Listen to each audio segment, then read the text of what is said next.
अस्सलामु अलैकुम वरहमतुल्लाहि वबरकातुहू। अल्हम्दुलिल्लाहि वकफ़ा वसलामुन अला हबीबिहिल मुस्तफ़ा अम्मा बअद फ़अऊज़ु बिल्लाहि मिनश शैतानिर रजीम बिस्मिल्लाहिर रहमानिर रहीम वला तक़ूलू लिमन युक़तलु फ़ी सबीलिल्लाहि अमवात बल अहयाउन वलाकिन ला तशऊरून सदक़ल्लाहु मौलानल अज़ीम। बारगाह रिसालत मुआब सल्लल्लाहु अलैहि वसल्लम में दुरूद पाक का हदिया पेश करें। अल्लाहुम्मा सल्लि अला सय्यिदिना व मौलाना मुहम्मदिन मअदनिल जूदि वल करम व आलिहि व अस्हाबिहिल किराम व इब्निहिल करीम व बारिक व सल्लिम सलातन दाइमतन सरमदन अबदा। अज़ीज़ान गिरामी वक़ार, आज की मुहर्रमुल हराम की इस मजलिस में आपके सामने मैं बयान करने की गरज से हाजिर नहीं आया हूँ। आपके 10 रोज़ा जो मुहर्रम की मजालिस यहाँ पर चल रहे हैं, मामूल के मुताबिक चलते रहेंगे और उससे आप नसीहत हासिल करते रहेंगे। आज जुमा का दिन है, मुहर्रम का ये दूसरा जुमा है। इस जुमा में मैं सिर्फ और सिर्फ बरकत हासिल करने के लिए हाजिर आया हूँ और दुआ करके मैं रुखसत हो जाऊंगा, इसलिए कि सरकार सय्यदुश्शुहदा इमाम आली मकाम इमाम हुसैन आज़म रदी अल्लाह तआला अन्हु की बारगाह में खिराज अकीदत पेश करना, दर हकीकत हम उनका मकाम और उनका बुलंद मर्तबा बयान करके अपनी तारीफ कर लेते हैं, इसलिए कि जो उनकी तारीफ करता है अल्लाह उसका मर्तबा बुलंद कर देता है। एक बात याद रखें, हम हुसैनी हैं और हुसैन आज़म अमन का पैगाम देने वालों को कहते हैं। सय्यदुश्शुहदा इमाम आली मकाम इमाम हुसैन रदी अल्लाह तआला अन्हु जुल्म के खिलाफ ही तो खड़े थे और उन्होंने अपनी पूरी जिंदगी में ये साबित कर दिखाया है, मौत और हयात सिर्फ इस दुनिया से मर जाने और कट जाने का नाम नहीं है। जो रसूल पाक सल्लल्लाहु अलैहि वसल्लम की मोहब्बत में मर जाता है, अल्लाह उसे हमेशा जिंदा रखता है। आज सिर्फ 2 चंद नसीहतें आपके सामने रखता हूं कि बहुत सारे लोग इमाम हुसैन का गम मनाते हैं कि उनकी शहादत हो गई, करबला में उनके बच्चे शहीद हो गए और उनका पूरा खानदान जिस आजमाइश में मुब्तला था, ये सब बयान करने के बाद रोते हैं, धोते हैं, सब कुछ गम फितरी बात है, जो भी सुनेगा उसको गम होता है। लेकिन मैं ये पूछना चाहता हूं, अगर सही मानों में इमाम हुसैन का गम ही है आप और सही मानों में उनसे मोहब्बत की वजह से गम करते हो, करबला के वाकयात सुनने के बाद आंखों में आंसू आ जाते हैं, तो कभी अपने चेहरे पर नजर डाल करके भी देख लेना, क्या ये हुसैनी चेहरा है या नहीं। गम हुसैन का तो है, चेहरा हुसैन का क्यों नहीं है।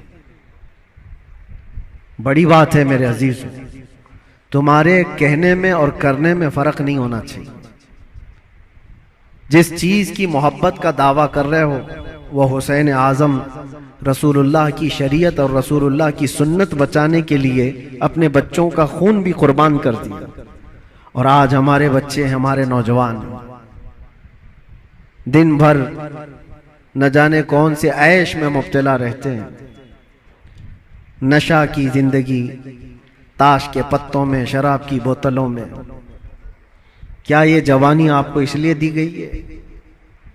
हुसैन आजम का जिक्र सुनने वाला कभी ऐसा नहीं कर सकता कि उसकी नशे से दोस्ती हो, कभी नहीं हो सकता।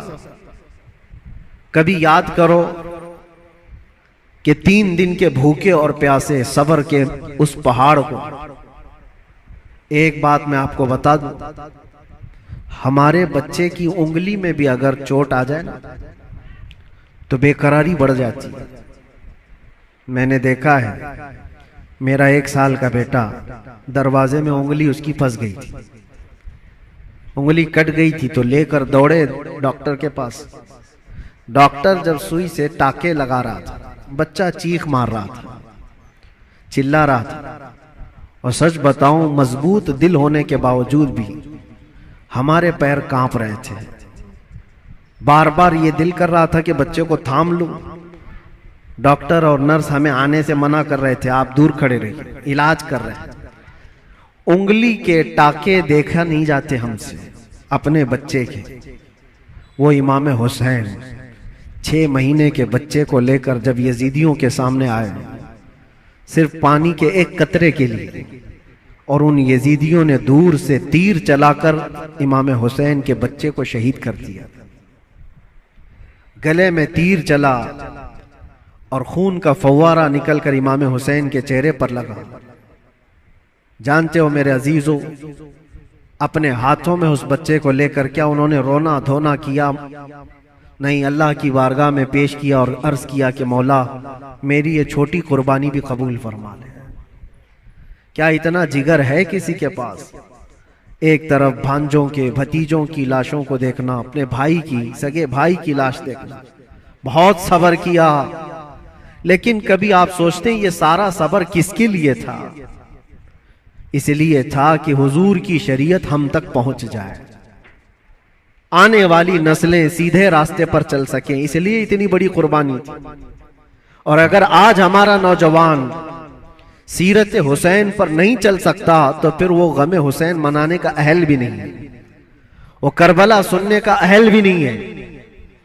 करबला के वाकयात सुनने वाला नौजवान वो सच्ची तौबा करके सच्चे रास्ते पर चलने का अज़म करे तो ही हकीकी मानों में वो हुसैनी कहलाता है। और आपको पता है हुसैन आजम के साथ कौन था करबला में? सिर्फ उनका खानदान। 82 लोग, 82 लोग गए थे, जिसमें से तो 72 के करीब शहीद हो गए। औरतें बची थी, आपकी बहन और आपकी बीवी, आपकी बेटी, या औरतें जब कैदी बन करके जा रही थी। लोग उल्टा सीधा बयान करते होंगे, लेकिन सही मानों में रिवायत यह है कि उन अहले बैत की खवातीन को उस हालत में भी पर्दे में देखा गया है।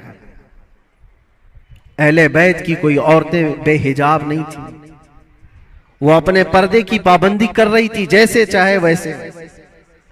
आपको एक बात बताता हूं, जब इमाम हुसैन का सर लेकर के दिमश्क में पहुंचे, दिमश्क में जब पहुंचे तो पूरे लोग सर इमाम हुसैन को देखने के लिए भीड़ लगाए हुए थे।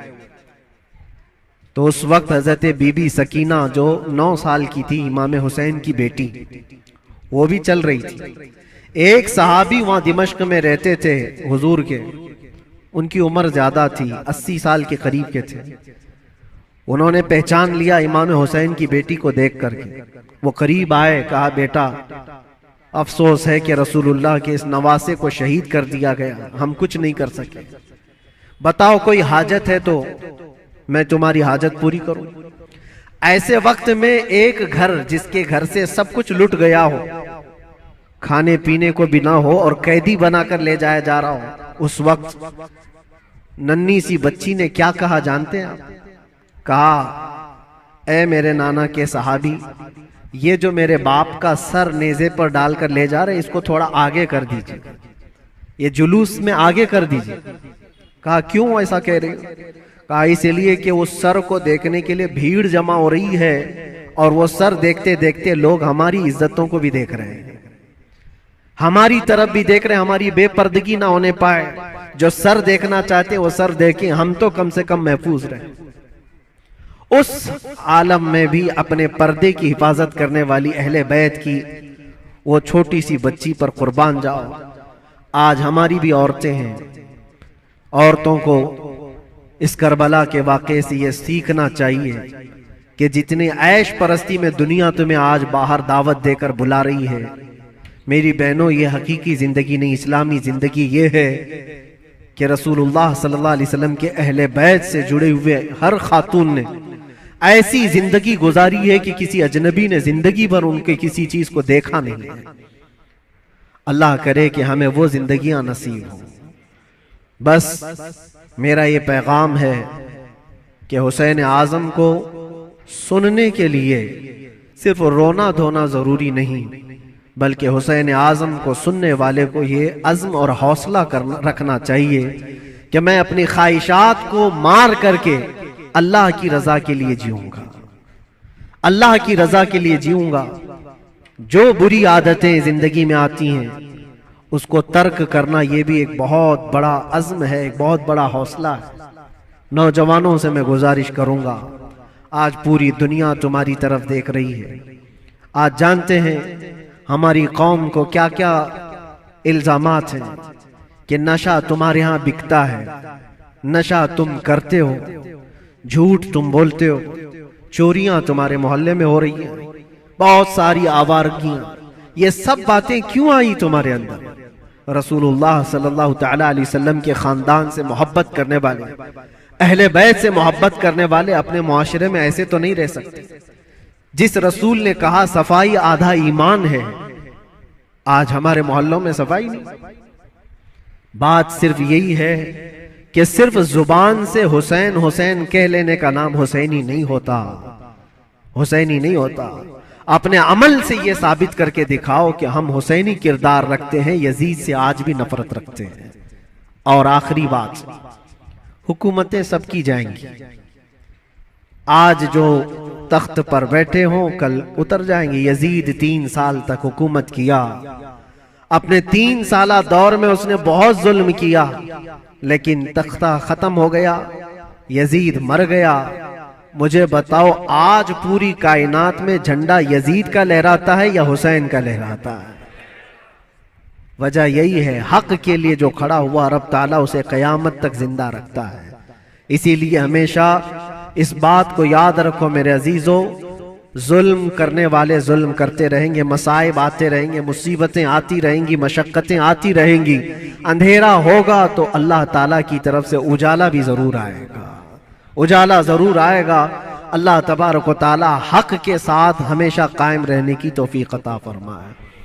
बस मैं आज इतनी नसीहत पर अपनी गुफ्तगू खत्म करता हूँ और दुआ के लिए मैं हाजिर आया था। दुआ करता हूँ, मेरा एक छोटा सा ये मैसेज था, इसलिए कि मैं एक चीज आपको ये भी बता दूं कि मैं आपकी इसी जामा मस्जिद का इमाम भी रह चुका हूँ अल्हम्दुलिल्लाह। हमारे बच्चे यहाँ पर हैं, हमारे बरसों से सुनने वाले सामाईन यहाँ पर मौजूद हैं। हो सकता है कुछ लोगों के लिए नया होगा, लेकिन चूंकि 15 साल गुजर गए तो 15 साल में बहुत सारे मामलात भी गुजर जाते हैं। कुछ लोगों ने हमारी इमेज को, हमारी छवि को बहुत बिगाड़ करके पेश किया गया है। ये आएंगे तो हलचल मच जाएगी, ऐसा होगा वैसा होगा, भड़काऊ होगा। मेरे अजीजों, एक बात याद रखो, जो हुसैन आजम से ताल्लुक रखता है वो कभी भी आतंक से ताल्लुक नहीं रख सकता, उसका कोई ताल्लुक नहीं होगा। हाँ, जो यजीदी होगा वो यजीद के किरदार के साथ जुल्म कर सकता है, लेकिन हुसैन आजम के किरदार को सीने से लगाने वाला वो अपने ऊपर मुसीबतों के पहाड़ उठा तो लेगा, लेकिन फसाद और फितना मचाने की कभी कोशिश नहीं करेगा। अल्हम्दुलिल्लाह आज मैं ये आपके सामने इसलिए इजहार के साथ कह रहा हूं कि हमारा मकसद किसी भी जगह पर फितना फसाद फैलाना नहीं है, लॉ एंड ऑर्डर को खराब करना नहीं है। हम अपने जुबान से जो भी बात अर्ज करते हैं वो हक के लिए बात अर्ज करते हैं, नौजवानों की इस्लाह के लिए करते हैं। यहां पर बड़े लोग गवाह होंगे, इसी मस्जिद के वो बच्चे जो 24 घंटे नशे में रहते थे, अल्हम्दुलिल्लाह 60 से ज्यादा नौजवान मेरे साथ इसी मस्जिद में एहतिकाफ पे भी बैठे थे। जानते होंगे पुराने लोग, और अब तो बच्चे बड़े भी हो गए और यहाँ तक कि मस्जिद की कमेटी में भी आ गए। बहुत सारे लोग, बचपना होगा, जवानी आएगी, बुढ़ापा भी होगा। पहले के लोग भी यहाँ पर जो मुझे जानते हैं, हमारा एक ही मकसद होता है, एक ही मकसद है।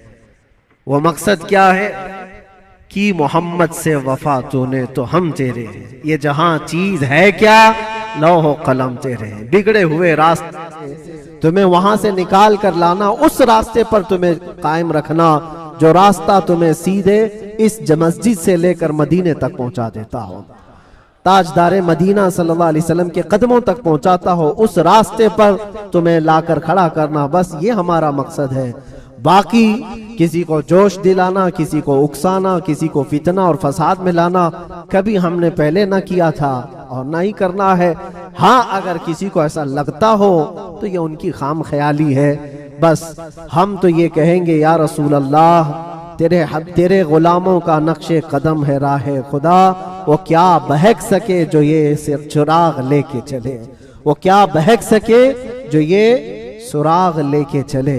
बस आखिरी मैसेज यही है कि मोहम्मद से वफा तूने तो हम तेरे हैं, ये जहां चीज है क्या लौह कलम तेरे हैं, जिंदगी तुम्हारी अपनी नहीं है, ये अल्लाह के रसूल के लिए दी हुई जिंदगी है। मेरे मुर्शिद गिरामी हुजूर ताजुश शरिया बदरुत तरीका रहमतुल्लाह तआला अलैह ये कह करके गए, जिंदगी ये नहीं किसी के लिए, जिंदगी है नबी की, नबी के लिए। ना समझ मरते हैं जिंदगी के लिए, जीना मरना है सब कुछ नबी के लिए। लब्बैक या रसूल अल्लाह, लब्बैक या रसूल अल्लाह, लब्बैक या रसूल अल्लाह। व आखिरु दावाना अल्हम्दुलिल्लाहि रब्बिल आलमीन। फिर किसी मौके पर इंशाअल्लाहुल अजीज आपके यहाँ हाजिर आएंगे, जो भी मामलात होंगे सबको क्लियर करके इंशाअल्लाहुल अजीज आपके सामने बयान करेंगे। अस्सलामु अलैकुम व रहमतुल्लाहि व बरकातहू।